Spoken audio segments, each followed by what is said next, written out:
Hello, gorgeous, and welcome to the Midlife Realignment. I'm your host, Esther Blum, and I'm here to disrupt the narrative on perimenopause and menopause with humor, nutrition, hormones, and fierce self-advocacy. Together, we'll rewrite your story and the rules because there's a light at the end of the vaginal tunnel. Let's go. Today on the Midlife Realignment podcast, we have Nicole Jardim, who is a certified women's health coach and author of the book, Fix Your Period. She has a global reach, helping women create lasting hormone balance and improve everything from PMS, period pain, and heavy periods to irregular and missing periods. Nicole is the founder of the Institute for Menstrual Health, host of the Period Party, and has been called on as a women's health expert for sites such as The Guardian, Well and Good, Mind Body Green, and Healthline. And today on the pod, we got into everything from advocating for yourself when you're starting your perimenopause journey and talking to your doctors about your cycle, and also the different methods of hormone delivery systems and how we should advocate for ourselves at the doctor's office. So enjoy the pod today. All right, girl, I'm so excited to just get into it with you today because you are definitely on the perimenopause journey right now. And isn't it fascinating to be on the journey while you are an expert in the subject and you're living the dream yourself? The dream. Is that the correct use of that word? No, living the sleepless nights is more like it. I mean, I feel like it's one of those things where I just was so caught off guard. I think I did not know what I did not know. And it was so unexpected. And at the same time, it was expected because I've talked to so many people and I know technically what happens. And at the same time, it's like, unless you're in it, you just don't really know. Mm-hmm. So can I ask how old you are now? Yeah, I'm 46. 46. Okay. So what were the symptoms that you have had and what has your journey been so far? Like, how did you even know you were in perimenopause? That's a great question. So I would say that I noticed since my late 30s that my period was getting lighter and lighter. And I always felt like there was an issue there. And when I did testing, I would do blood work, I would do the Dutch test. All my estradiol was always on the lower side. My other estrogens on the Dutch were also on the lower side too. And they just kept getting progressively lower and lower. So my assumption there was that I was getting into the perimenopause window, but it was interesting because I'm constantly told that perimenopause, or at least the initial stages or the early stages of perimenopause, involve highly fluctuating levels of estrogen, which I have never actually observed in my own body. So it was a weird dichotomy for me because I feel like the messaging is a little bit different to what my experience was. And so with that came a lighter period. So a period that went from like 3 to 4 days down to 2.5 days, 2 days, then maybe like 1.5 days. So it was really getting to the point where it was just basically disappearing. And then I started noticing more spotting before my period and also just like mood changes, major mood shifts, and also anxiety. Like, I've never had anxiety in my life. So that was a really interesting change as well too. And again, it was one of those things that you could just chalk it up to life being crazy in your early to mid 40s, which I think it is for so many of us. And so I kind of thought that might be what was going on because I thought, oh, well, like maybe I'm not there yet. But again, I think that it's so easy to misinterpret the symptoms that you're experiencing because you're in that perimenopausal window, or is it because life is just crazy and you're building a business and you've got lots of things happening in your personal life, your professional life. So it was one of those weird times where I actually wasn't sure what was going on. Mm-hmm. And so that was in your 30s. Okay. So yeah, like late 30s into my early 40s. So like 41, 42. And did you go to your conventional GYN? Did you work with someone functional? Like, did you self-diagnose? In other words, how did you put the pieces together? Because we can know all we know, but we all have our blind spots when it comes to our own bodies, and especially, if we're not supported in the medical field. So what was your journey like with getting support? I feel like there was a lot of self-diagnosis happening for me, and conversations with you and various others about all that was going on. And so I found that what I ended up doing was, first of all, I went to a gynecologist. Actually, she was a midwife, and I just thought, okay, well, I'll go and see this midwife, because I had just moved to the area that I live in now, and I hadn't really found anybody. So I thought, okay, let me go see this midwife, because at the time it was kind of still in the pandemic to some degree. So it was just challenging to even get an appointment with anyone.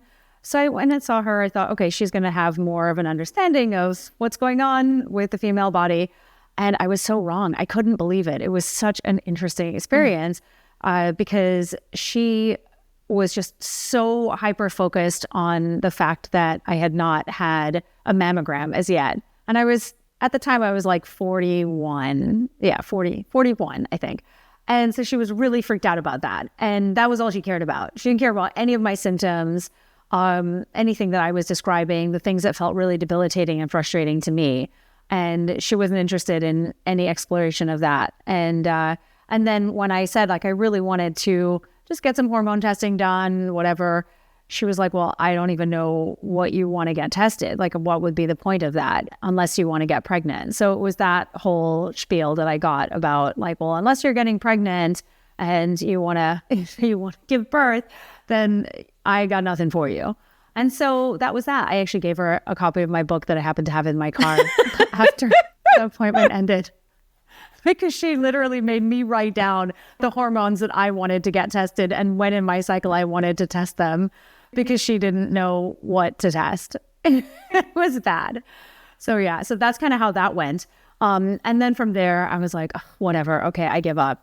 And then I started having all these other symptoms. So I started having vaginal dryness, and then I started having vaginal itching, and like nothing was working to fix this. I was just throwing the kitchen sink at these symptoms. And then I was experimenting with different hormones like DHEA and pregnenolone. So it was ridiculous. I tried a whole bunch of things before I decided, okay, I should probably work with somebody who can help me figure this out. And so that was how that ended. And the decision to actually work with someone who knew what they were doing came about.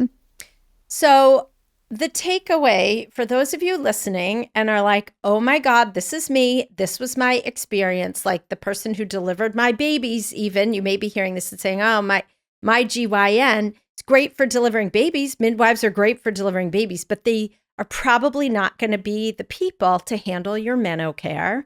That's rule number one. And it's perfectly okay to work with your GYN for your breast exam, your mammogram, and get your hormone care elsewhere. That's perfectly reasonable.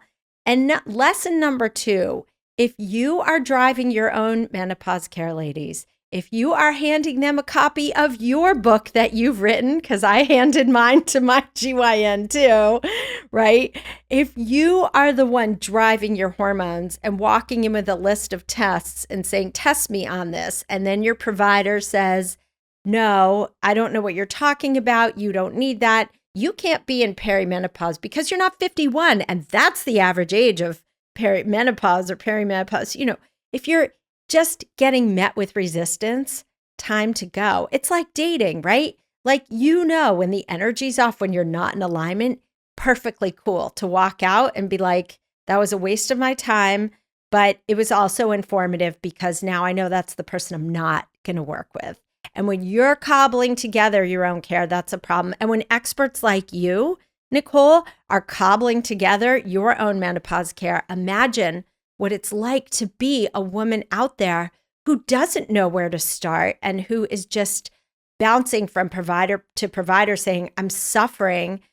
I don't know what to do. I met with a congresswoman. I was in upstate New York this past weekend, and I met with a congresswoman. And her GYN, she had 4 kids in 5 years. And she said to her GYN, I'm falling apart. I'm bleeding. I break through bleeding all the time. I'm irritable. I can't sleep. And her GYN literally told her to take waltzing lessons. I'm not even making this up. I was like, are you fucking kidding me? Well, and I said, yes, so you could waltz right out of the office. Like, ridiculous. So, I mean, it was the biggest pile of bullshit. And we laugh at it, but it's so unacceptable. It's so unacceptable. It pisses me off. If you don't laugh, you're going to cry. Like, that is just outrageous to me. Yeah. I just had one 3 months ago basically tell me that I look too young to be in perimenopause. I was like, well, thank you. That's such a nice compliment, except that I'm 46 years old. So I don't know what my looks have to do with anything. So it's beyond frustrating. And again, like, I feel so well resourced. And I just know, like you said, that there are millions upon millions of women all across the world. I mean, we're really in the billions at this point who are experiencing this and they don't know what to do. And their doctors are of zero help at all. Yeah. My partner was visiting old high school friends in Boston last weekend for a high school event. And he was catching up with a lot of the women and they were all beyond frustrated because they were explaining, because he was telling them what he does. He works with me. And so they were fascinated by the work that I do. And they were talking about how frustrated they are with their OBGYN care. And these are women who are like hedge fund managers and CEOs of huge companies, and they make tons of money and have tons of resources, and they can't get answers either. So across the board, it is a massive issue. A massive, massive issues. Okay, so let's jump back into you, Nicole, and your story. So you left that provider's office, and you're still having your symptoms. Your estrogen is dropping. You're having mood changes. You said, what were your estrogen mood changes, by the way? What did you personally feel? So I was just starting to feel like I didn't have energy anymore. I felt like I couldn't work out. By the end of the afternoon, I was spent. I did not really want to leave the house anymore. I was becoming a bit of a recluse. It was crazy. After living in New York City for so long and just being never at home, suddenly I just decided, like, I don't want to go anywhere. I'm happy to be at home on the couch kind of thing. So I felt like I had no energy, no excitement for life. I wasn't like depressed per se, but I definitely felt like a little down, like nothing really sparked my interest. And so there was that. And then, like I said, I didn't mention the sleep issue. So it was like last year, I turned 45 last year, and it was almost like a switch flipped. And that's when I realized I had to do something about this, because at that point now I am just having a variety of symptoms that nothing I throw at it is working. And so obviously I started working with a friend of ours who is a hormone specialist. So anyways, what happened at 45 was, like I said, a switch flipped, and suddenly I am now not sleeping at all. Like, I cannot get through one night of sleep, just consistent one night of sleep. It was unbearable. And I think that went on for maybe a couple of weeks. And then I decided that I cannot do this anymore.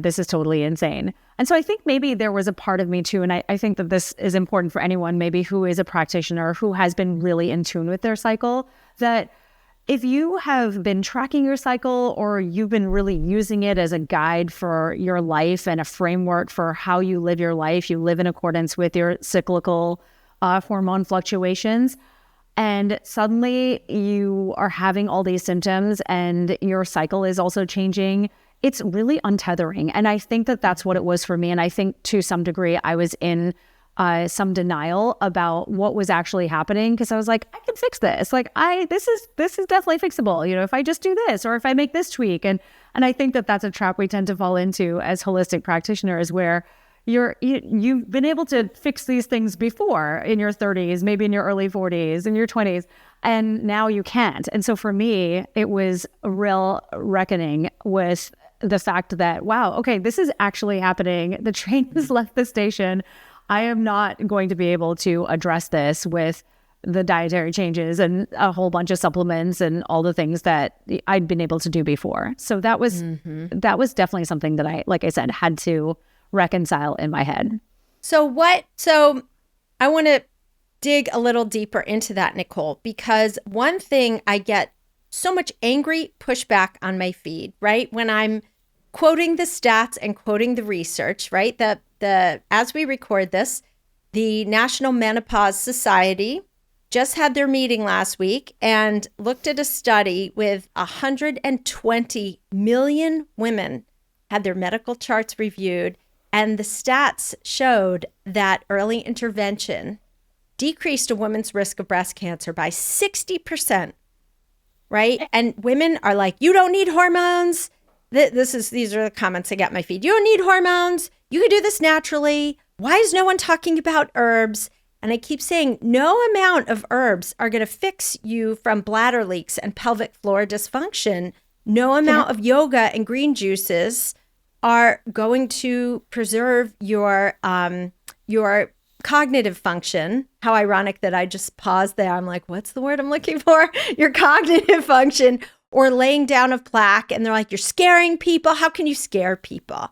And it's like, you of all people are someone who is eating beautifully, who is taking the stacks of supplements, who is working out to the best of her ability, right? And you just did a massive mold remediation project in your home, right? And got that clear, and still you're having symptoms. So I share this with everyone, not because I celebrate your misery, but because you can do all the things. That doesn't mean that hormones can't also be supportive in this journey. And you already are doing the basics. And I serve women just like you who are doing all the basics. They're doing the right things, but they still can't sleep. They're still having hot flashes. They still, and so what was your journey of, I mean, I'm guessing your journey isn't over because you're not menopausal yet, but what have you brought in? And if so, have you noticed any changes with vaginal dryness? Which we discussed over our last dinner, by the way. We talked all about your vaginal dryness. It was awesome, everybody. So, oh my God, I literally cannot believe I'm just saying all of this out loud in because public. we normalized. What is happening? Who am I? What is my life? I did not grow up thinking I was going to be doing this with my life. This is literally the last thing from my mind. I know. It is beyond, it would have been beyond mortifying to even consider it. I know. Wow. Especially growing up in a small place where, everyone knows your business before you know your business. So this is just like, what are you even talking about, Nicole? I can't believe this. Anyway. Well, I appreciate you sharing because we're normalizing this. It's not, listen, I had horrible vaginal dryness too before my hysterectomy, and post hysterectomy, it's all cleared up. So yes, we should normalize these conversations, ladies. There's no shame in this. It's just Nicole and I are both here to help you just bring this out in the open and reduce the shame and stigma around it and not make it so. It is still cringy, right? No one is happily, gleefully wearing, a badge of honor, shall we say? But yes. You're so corny. I love it. I can't even. A badge of honor. I mean, literally, right? That'll be the Halloween costume, Miss Badge of Honor 2025, Wait, we might actually need to do this. Okay, we will discuss after the podcast. I want to speak to what you just said before I get into the other question that you had, which I may even have forgotten by now. But anyways, no, what you just said about the amount of pushback you're getting. Yeah. I got to say that I feel like I was there at some point too, when I was 41, 42, my symptoms were so mild. I was like, oh, I'm not in perimenopause. I'm good. I have a regular period. I'm definitely still ovulating. I can see that on my charts. I can see that my temperatures are high enough that reflect, adequate progesterone production. Meanwhile, all of these symptoms were brewing below the surface for multiple years. And again, I just thought, well, this is just what kind of happens, but I'll be fine. I did not think that I would have what I felt was that crash around my 45th birthday. And so I feel like, again, we've been preaching this for so many decades. We're all unique. The one-size-fits-all approach of conventional medicine has been our biggest beef, hasn't it? And so I feel like that's the same with perimenopause too, right? People respond differently to the birth control pill. They respond differently to going through a transition like perimenopause. Maybe some women don't need hormones or don't feel like they do or don't want to do that kind of intervention. That's totally okay. But to deny across the board that everyone is like that, especially in our society that is so challenging for women. It's just so challenging for humans in general. Modern society is not kind to our hormones or our biology, particularly women's. And as a result, I think that so many more of us are going into this perimenopausal window more burnt out than ever. And you and I well know that if you are going into a time of hormonal fluctuation, major overhaul of your hormones, you're going to feel pretty bad. And so I just don't really understand this, again, broad brushstrokes approach to all women are going to be just fine if you just do XYZ. Because I'm getting it too as well. In fact, I've had friends reaching out to me asking me about this and like, what am I doing? And I thought you were a natural girl. That's what I've been told. And I'm like, well, I am, but I'm also not willing to suffer needlessly if there are solutions. Yeah. And I think that it's, again, this idea that we should all just be able to sail through perimenopause, like everybody else. We should be fine. But I'm like, I say to all of them, remember during puberty, do you remember that maybe you had super heavy periods or you had no period or you had really painful periods and your best friend had none of that? It's kind of the same thing. We're all genetically, biologically different and individual. And as a result, we're going to need various interventions that maybe somebody else might not need. And they may need something that we don't need. We all have these genetic weak links as well that I think are so important to acknowledge.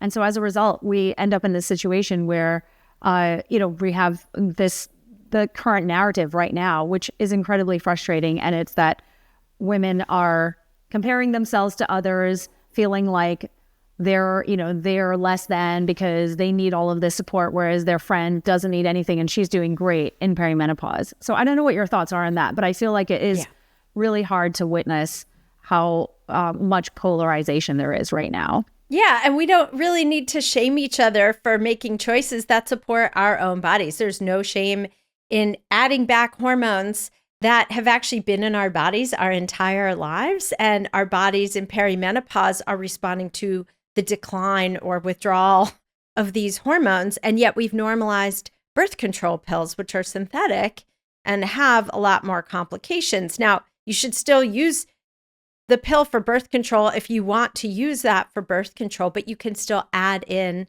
bioidentical hormones. That's a whole nother discussion. But so what is working for you? What are, if any, some of the treatments that have worked for you, and what isn't working for you, if any? Because you're in this experimental time. You're the X of one right now in your own personal study group. Thank you for asking the question again, because girl, that went right out my head. I just had to talk about the fact that we're comparing ourselves and it sucks. Which is a brilliant point. Anyways, yeah. So this, again, I decided last September I was going to do something about this. And so I started working with my friend Emily Sadri, and she and I did some testing to try and see where I was at, what was going on. And what was really interesting was that even with all the things that I do, I was sort of pushing into insulin resistance, and like my A1C was on the higher end of the range. I think it was like 5.8. Yeah, somewhere around there, 5.8, 5.9. So it was high. And then my insulin was a little bit on the higher side. My blood sugar was a little dysfunctional. I wasn't using a CGM at the time. I probably should have been, just to kind of see what was going on. And then, there were a few other markers that weren't great either, but the blood sugar ones were, obviously the concerning one for me more than anything. And then, as expected, my estradiol, my progesterone, they were all like pretty much on the low end of the spectrum. And so I started with estradiol and progesterone. So, estradiol cream as well as oral progesterone. And Emily's focus is physiological hormone replacement therapy. So that's what she tends to do with the majority of her patients. And so I started on a lower dose of that. So it's cyclical estrogen and progesterone. And within 3 months, I retested, and my all of my blood sugar markers had dropped significantly, which was so amazing. So again, just thinking about the estrogen's impact on blood sugar sensitivity and insulin sensitivity and how much that helped me. And then the vaginal itching, the vaginal dryness, like completely disappeared. I mean, I have not had an issue in the last 9-10 months since, I'd been on the hormones for a couple of months. And like I said, I had been dealing with this for multiple years and nothing I had tried really touched it, like maybe temporarily. So those were some of the biggest things that I noticed almost immediately. And then a couple of months ago, I added in some testosterone as well.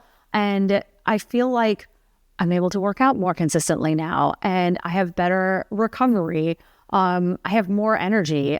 My brain works again. I can actually do a podcast and have a conversation. Yeah. For the most part. Yeah. So yeah, I would say that has been what, has been working for me. And again, I am open to switching things up, and I'm not married to any way of taking hormones or, doing things as long as they're working. And I think that's one of the biggest takeaways for me about this process is that you really have to, obviously you have to work with someone who knows what they're doing. And secondly, you really have to be monitored, because this idea of just like, oh, I'm just going to get some hormones, I'm going to take them, I don't feel really works very well. I feel like you really need to be doing constant check-ins to make sure that it is working, and doing testing as well to make sure that the levels are where they're supposed to be. Yeah. Well, how exciting for you that you're getting relief. Are you using testosterone daily now? I do. Versus cycling, yes. Right. And yes, so, and how is Emily testing you? What is your process of understanding your hormone levels, how they're optimized, how they're working for you? That it's a combination of things. So I use the Mira hormone device. And so for anyone who does not know what that is, it's basically like a little hormone lab that is in your bathroom. And so you have a little device that you use to track LH, FSH, estradiol, and progesterone. Again, metabolites of these hormones, because you're peeing into a cup and then sticking a little stick into that pee, and then you put it into the device. And so within 15 minutes, you have measurements. And so I'm using that on a daily basis to see what's going on, as well as actual blood testing of estradiol and progesterone on peak days. So around like day 12, day 13 of my cycle for estradiol, and then days 21, 22 for progesterone, to see what's going on. And so that's how we're testing that. And then I have also done a Dutch test to kind of see what's going on, generally speaking, with everything else. And a Dutch test, for those of you who don't know, it's a dried urine test for comprehensive hormones. And that also looks at metabolites, urinary metabolites of estrogen, progesterone, and testosterone. Although the Dutch isn't as solid with testosterone metabolites, that you also want to cross-check with blood. But it gives you a great idea of how you're detoxing hormones in your liver, and it looks at your cortisol production and your cortisol detoxification. So and that's an at-home test. So there are really amazing ways you can test. To me, I'm never married to any one way. Some people test with salivary levels of hormones. Other people use urinary metabolites, but I always like blood as a backup. And we always want to look at your symptoms of how you're feeling. Like your case in point, Nicole, you have more energy. Your brain is firing on all cylinders. Your motivation is better because your testosterone's up. Your vaginal dryness is resolved. Like, all of these quality of life markers matter. And the numbers, and as much as the numbers matter on the test, the symptoms matter too. So some women, their testosterone looks really low, but they feel good on the dose they're on. Some, that's a case where you could increase. You don't have to. It's so bio-individual. And that's why it's important to work with a provider who, however they test, they're looking at the same test inside and out. And so you will be held and guided through this process. And hopefully and understand that when you do, I always liken perimenopause to like it's slowly making your way off a cliff, really. Your hormones decline, and then, okay, time to bump up your hormones a little. So you ride out the wave. then again, you're feeling like you're just the dead lady in the bathtub in The Shining. Then you want to bump up your hormones again. So you do want to, work with your provider and say, I'm feeling like shit all over again. I'm not sleeping well again. Like now I'm hot at night. So it is very much a moving target, which is why it's important to have a hormone literate provider early on in the game so that you're not doing this alone and you have support as your hormones shift and move. And it's so cool. I mean, you're tracking in very real time. You're not waiting months to have a test done. So that's fascinating. Yeah, I feel like it was really important to do that just to see exactly what was happening. And so I am still ovulating and it is rather sporadic. It's a little all over the place right now, which again is also weird to me because up until, like I said, a year and maybe 13, 14 months ago, I was ovulating consistently. And then, I don't know, I turned 45 and my body was like, I'm done with you. My period is like, we're finished here.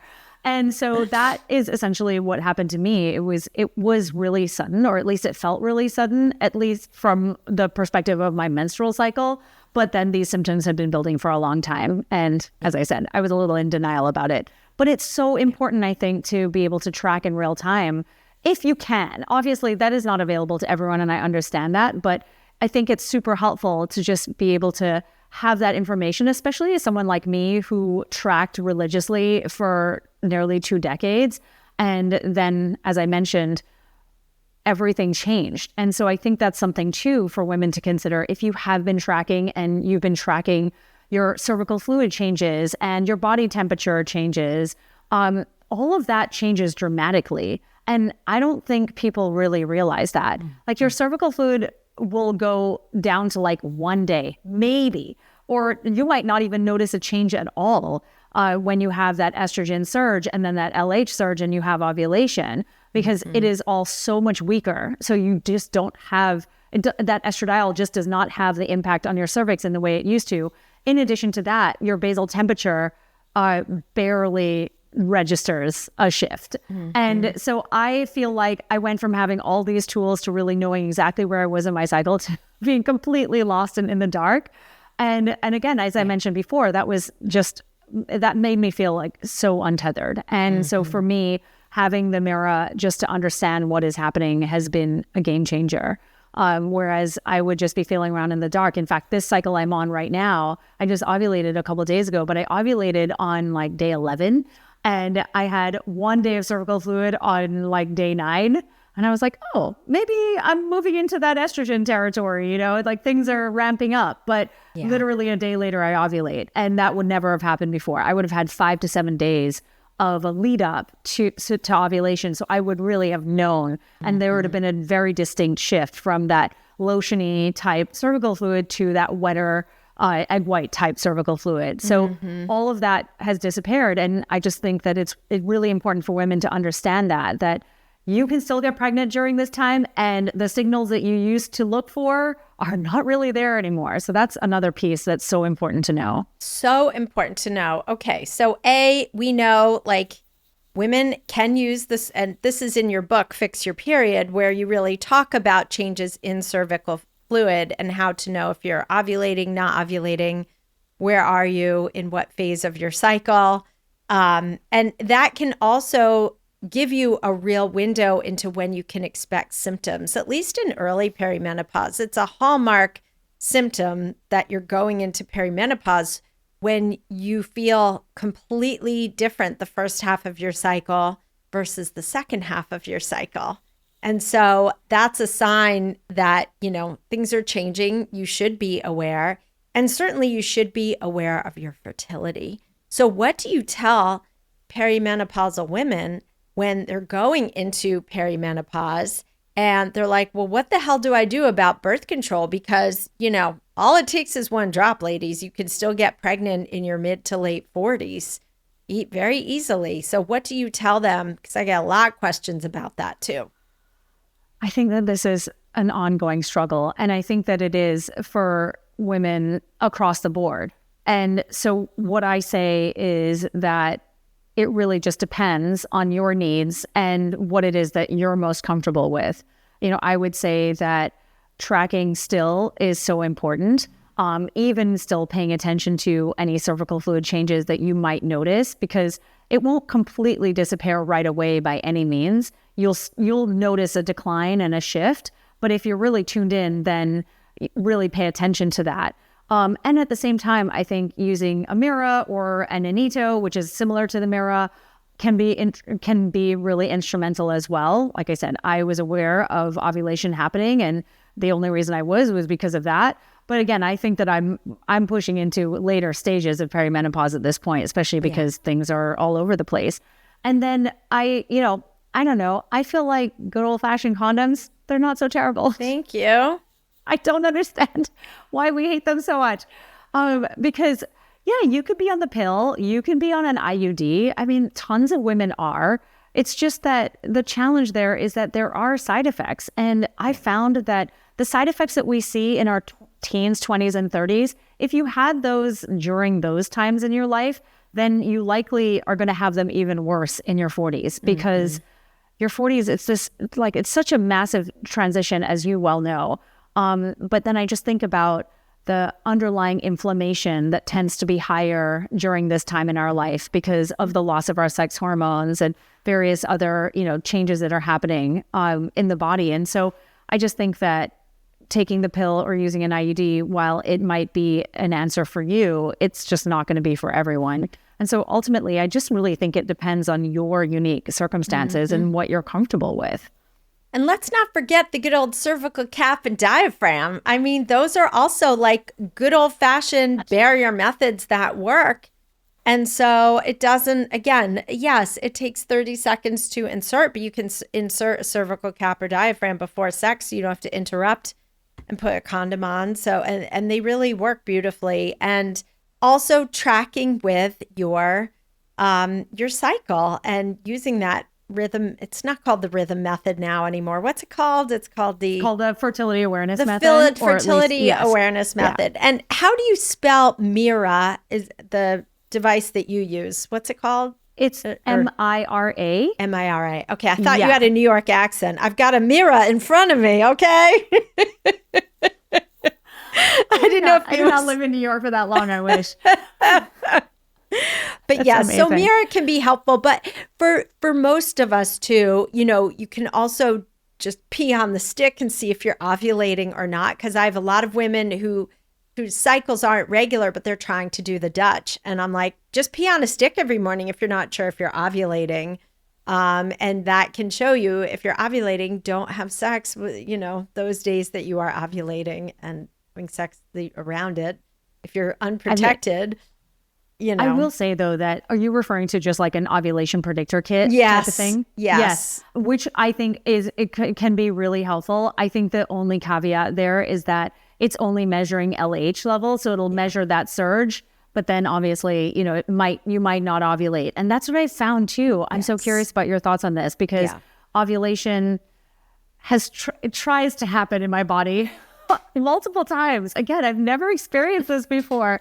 And so it's just interesting. And I think about all my PCOS girlies who have been struggling with this for years, where their body's trying to ovulate, then it doesn't, and then it tries again. Yeah. And I'm like, man, I know that struggle now. And so again, perimenopause makes sense that that's what's happening. So I've had that situation happen where LH will surge and then I don't ovulate. I'm like, wait, what just happened there? And so it'll try again in a week or so.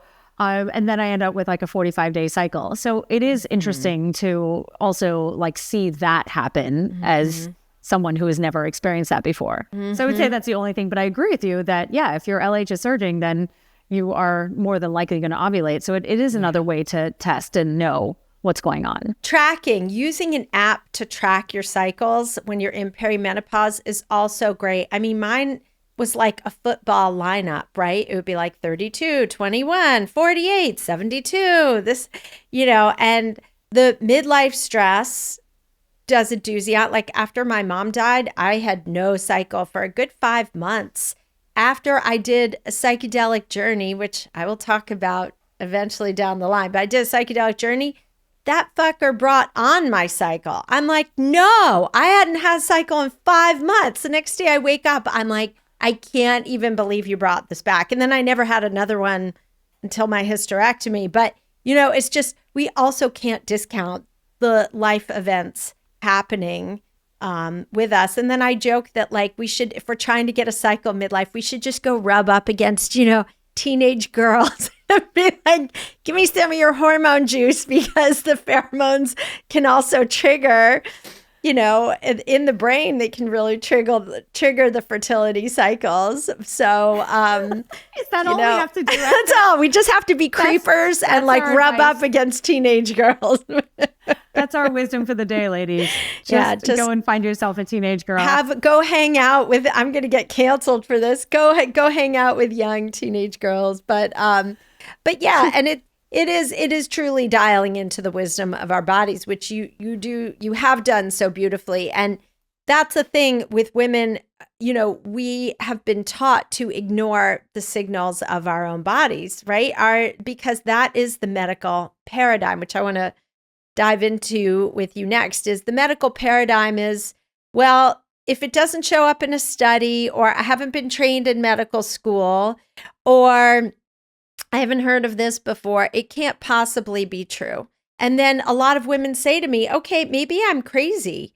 And that kills me, because I'm like, how can you be wrong? You have been living inside your operating system all these years. How can you be wrong when you feel you're having cramps, when you're not sleeping at night, when your cycles are all over the place, and you're depressed and irritable, and even, the people living under the same roof as you notice you're not your best self. What's happening? Are you okay?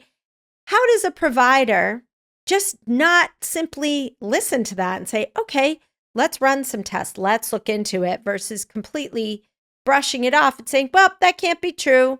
No, or go take some waltzing lessons, you're crazy. And so we really have had, a tremendous disservice happening to women. Even though the research is there, it's not necessarily taught in medical schools. So the system really, the notes you and I were exchanging before, you had written to me, the same system that suppressed women's hormones for decades with birth control now preaches about hormone balance without acknowledging their role in creating the imbalance. So there's a real philosophical and paradigm rift here. So how do we, create a multidimensional level of thinking within ourselves and within our providers? Because our providers aren't going to come to us and say, hey, Nicole, it seems like you're in perimenopause. It's really, we're our alchemists that are going to our providers. So how do we create it from your perspective as a provider, but as a patient too? How do we create that paradigm shift and start bringing better awareness around this? Well, I think there's such a dichotomy right now, isn't there? Because what you're describing and what I've experienced too is that the majority of OBGYNs will tell you that you're too young to be in perimenopause, or these symptoms are just part of aging and you kind of just have to suck it up, and you shouldn't really have hormones until you're in your 50s or at all. And so they're parroting this really old narrative based on misinterpretation of the Women's Health Initiative study. So I feel like they're slowly coming around to it. And then at the same time, we're also seeing a number of prominent OBGYNs talking about the fact that hormones are really important. And suddenly they're talking about ovulation being kind of critical to women's health. And I feel like it's wild because, as we know, right, for decades, the medical model for women's health was about suppressing ovulation, shutting down the menstrual cycle, medicating away the symptoms. And now I feel like we're talking about the importance of ovulation. But I feel like it's only because they've hit perimenopause and they're feeling the effects themselves. And so I feel like I'm being a little snarky about this, but it is reality that that's happening. And I think we've been screaming from the rooftops about the importance of ovulation for years. And now finally, doctors are losing their own progesterone and they're paying attention. And I find that frustrating because I feel like there's that, and yet there is the other messaging where women are just left to fend for themselves. And I think that there really needs to be a paradigm shift in how we treat women in medicine, as in we actually just need to start listening to them. Because I think about these OBGYNs speaking about this now publicly and how many decades they spent putting women on the pill, dismissing their symptoms, whether they were off the pill or on the pill, whether it was heavy, painful periods, so they were put on the pill, or it was something that they were experiencing while being on the pill. And there's a myriad of side effects associated with that. And then they're just, so they've now had this revelation because of their own personal experience. And I just think that there just needs to be a shift. And I don't really know how that happens necessarily. I feel like the medical system needs an overhaul. And yet I don't see how exactly that shifts. I assume it's based on women demanding more, getting more information, this information being out there, and and really no longer settling for, well, this is just kind of how it is for you. Sorry, sucks to be you. And really taking a stand and saying, I don't want to live like this anymore, and seeking out other practitioners and other help and different kinds of help. And so I think that that's where we all come in, is that we've been in business because women have not been served. And so they've been looking for alternatives. And now I think that the alternatives are making its way into the mainstream.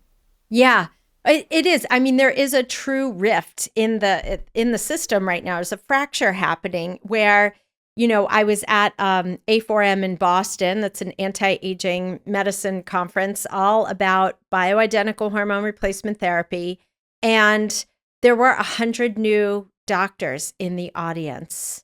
And there was another A4M conference in Scottsdale a month later, and same thing. There were at least another 100 new doctors coming in. And these conferences, it's 200 to 300 people in total. So if 33% are new providers saying, well, dang, I need to get this knowledge into my practice because women are demanding it, because I can't even serve my own patients anymore, because these women are looking me in the eye and truly suffering, and I need to become aware, and because I'm going through it myself, then yes, that percentage is shifting.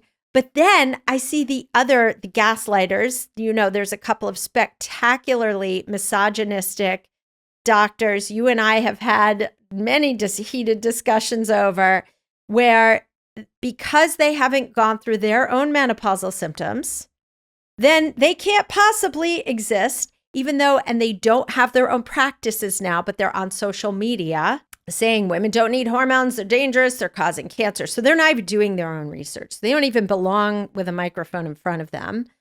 Or there are also providers that, again, tell my clients, hey, I just take shots of Benadryl every night. That's what you should do too. It's like, how could you not treat your own symptoms? How could you not look into it? Even if you put yourself on a birth control pill, which a lot of doctors do, that's just the Menocare standard right now, is a birth control or IUD to suppress and control the symptoms, even though the synthetic progestins in those products suppress a woman's progesterone further and give her further insomnia, anxiety, depression, cognitive changes. Adding in weight gain, which is such a challenge for us at this time anyway. Yeah, exactly. So there is still a real gap. But at the end of the day, I always say God gave us 2 ears and 1 mouth.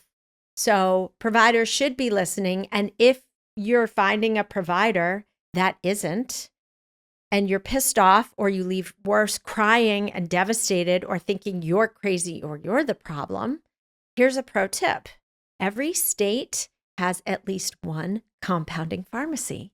So you go to that, you call the Google compounding pharmacy with your own zip code, call and say, hey, what hormone literate providers do you love? Who's running prescriptions through this pharmacy that makes sense, that are not crazy pants? Don't go to a Medi-Spa. Please don't go to a Medi-Spa where you're going to get shoved up the wahoo with pellets and not be regulated by a physician. You're just going to get loaded up with hormones by people trying to make a lot of money off you. Please go to a hormone literate medical doctor, MD, a naturopathic doctor with prescription privileges, a nurse practitioner, or a PA who's overseen by an MD and can prescribe and oversee your hormone care, right? Ask, hey, what's your follow-up process like once you put me on hormones?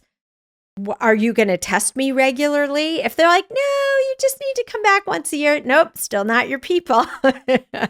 You want someone to say, we're going to test you regularly. We're going to test your levels. We're going to also look at your symptoms. We're going to benchmark your sleep, your energy, your weight, your mood, your cognition. Someone who's really going to follow through, someone who responds to your messages in the patient portal. Like, how long do you take to get back to me? Is there a nurse on staff I could speak to with questions? Just ask, like, how good is my care going to be when I invest? Because a lot of practices are out of pocket. You can submit to insurance, but they're not necessarily covered under insurance. But is your provider covered under insurance, Nicole? Mine? Yeah. No, I don't believe so. Yeah. And mine isn't either, but I submit my receipts for out-of-network coverage, and then I meet my deductible and then get reimbursed. So it's, there are ways around it. You'll save a lot more time and money doing that than you will going to just a regular doctor who's just going to turn you away or say, well, your mother or grandmother had breast cancer risk, or had the, positive gene. So therefore you can never take hormones, or you have factor V Leiden, clotting risk. Therefore you can never take hormones. You want someone who's actually hormone literate, because a lot of those are menomyths. I don't know if you have anything to add right? to Like that. you mentioned pellets, which I think is just crazy. The amount of doctors who prescribe pellets is fascinating to me. A lot of my friends have reached out in the last year because we're all in the same boat, and they're asking about this doctor or that doctor, wherever they are in the country. And I'll look at their websites and I see pellets, and I'm immediately questioning I shouldn't say this. I probably should. I'll rephrase this and just say, like, I'm immediately concerned because I feel like pellets are problematic in many ways. And I think that, not to say that, again, I feel like there are doctors out there who love them and swear by them and they work for people. But I feel as though it's so impossible to even measure what is going on with a pellet, and you have really no control over it because it's subcutaneous. And so I just feel like you said that there are a lot of people who've just taken a weekend course in hormone replacement therapy, and then suddenly they're offering it to their patients. So you really have to practice discernment when you are searching for someone who can help you. Yeah. And pellets, listen, I've had clients that absolutely love them and feel amazing on them, but that's about 2% of my practice. They're usually a last resort when you've tried topicals or orals. Like if you try Prometrium, which is oral micronized progesterone, you get it through your pharmacy. Topical, either Biest cream or an estrogen patch. The estrogen patch you can get through your pharmacy, and vaginal estrogen, and topical testosterone. When you still can't get your levels up that way, the next step is injectables. If you're just not absorbing or tolerating the first, the topical and the oral, injectables is the next step. Most people do fine once, especially for testosterone. A lot of women don't absorb it transdermally. They can struggle. So a low dose injectable is safe and gentle and flushes out within a week. With a pellet, that is the absolute last resort. You really do have to go to someone who knows what they're doing, not a med spa, please. And I have seen horrific side effects in women who lose hair on top of their head, but grow it out their chin. They gain 10 pounds, they're outraged, and they have a real hypersexual sex drive, which sounds hilarious on paper, but the reality is it isn't. And spoiler alert. And so you have to sit and wait 6 months until they're fully flushed out of your system. And the other issue is they raise your levels to such an artificially high level so quickly. So imagine you're driving a Kia, which is a perfect, reliable car, and all of a sudden you get in a Maserati. That's what happens to your hormones, is they just 10x their levels. And so as they start to come down, even though they're still so much higher than your initial baseline, you start to feel all the withdrawal and start to feel the low energy and the sleep issues and the hot flashes again. So it's really quite a volatile situation. And the research is really not significant on pellets at all. That's the other thing, is there just isn't much out there. And what has your experience been with pellets? I don't know a ton about them other than what I have seen with some of my clients and some of my friends and various others who've reached out to me in my community. And it's like you said, some women are obsessed and absolutely love them and feel really great. And then I would say the majority of them have not had a great experience. It's sent their hormones so high that they then have all of these awful symptoms. And then like what you said too, and then coming down from it as that starts to wane, then they start to have more of those hormone withdrawal symptoms. So not the most ideal.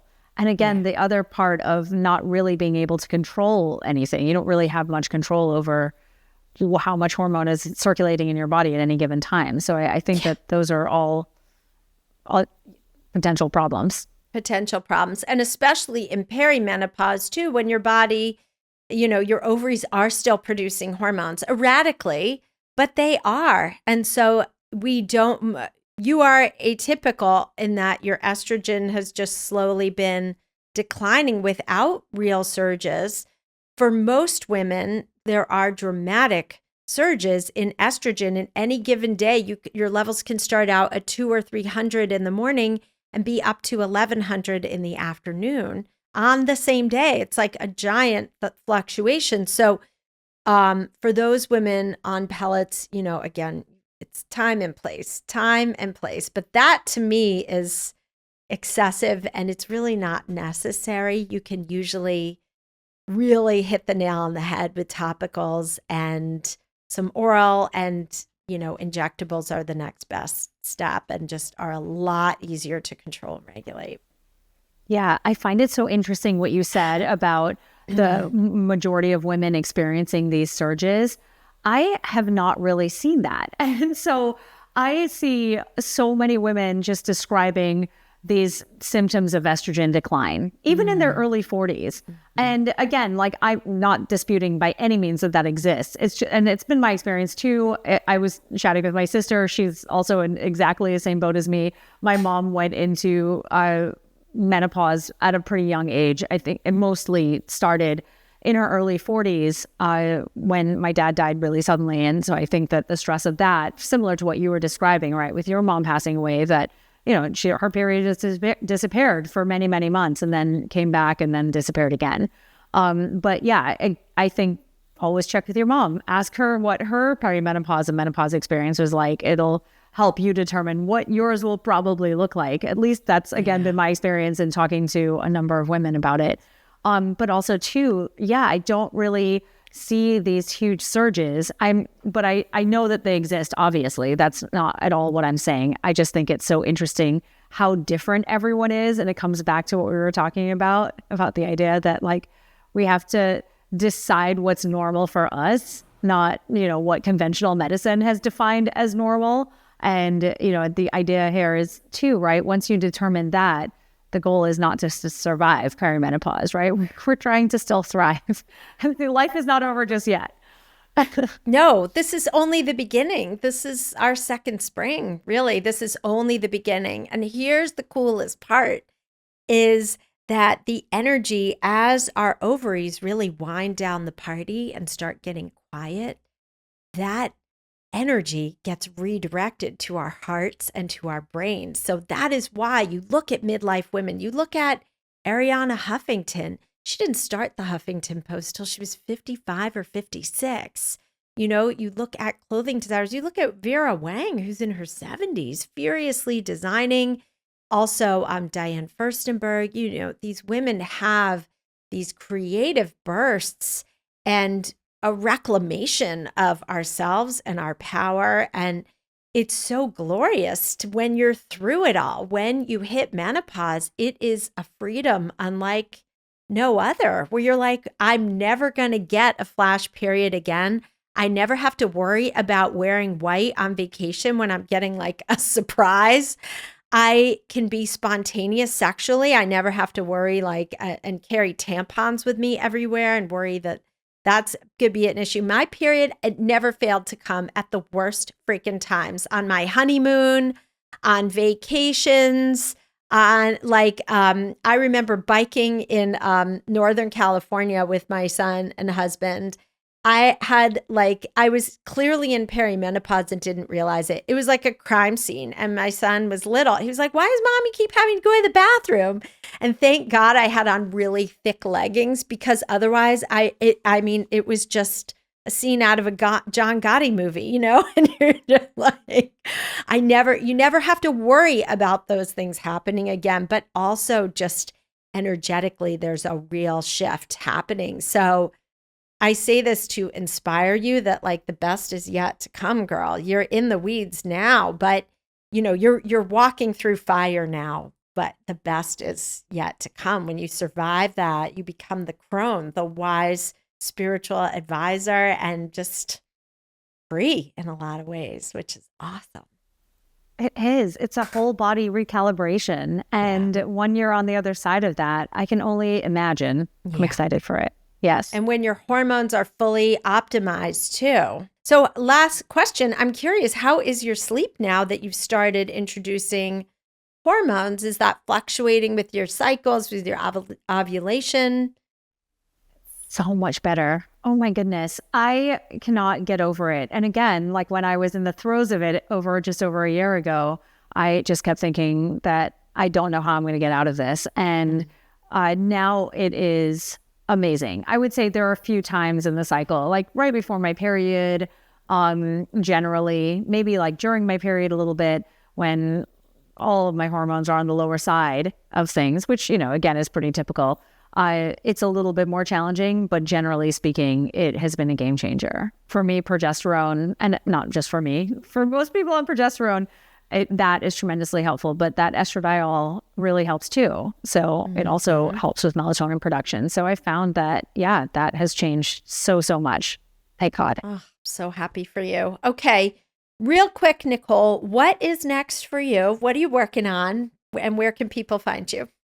Yeah. What is next for me? So I am continuing to build my women's hormone health certification program. I absolutely love teaching other health coaches how to understand all of this and work with women in this way. And that's been at the forefront. And a few other things I can't totally announce yet because I still need to actually get all the things on paper. But there's a few other things coming down the pipeline that I'm really excited about. So where can people follow you to really track your journey and learn about your next exciting adventures? Yes. So you can find me on Instagram. I'm at Nicole M. Jardim. And you can also find me on my website, NicoleJardim.com. I also have a membership for consumers. It's called a Fix Your Period Collective. And again, that is all applicable to anyone who is in their 40s, because all of those pillars, as you well know, Esther, are even more crucial when we are in our 40s and into our 50s. And then I also have the Institute for Menstrual Health, like I mentioned. So if you're a practitioner and you're interested in learning more about women's health, then you can find me there too. Amazing. Thanks for coming on today, girl. Well, let's get dinner soon. Yes, absolutely. Thank you. Okay. Thanks so much for listening to the podcast today. If you enjoyed the show, please subscribe, leave a review, or visit estherblum.com/podcast.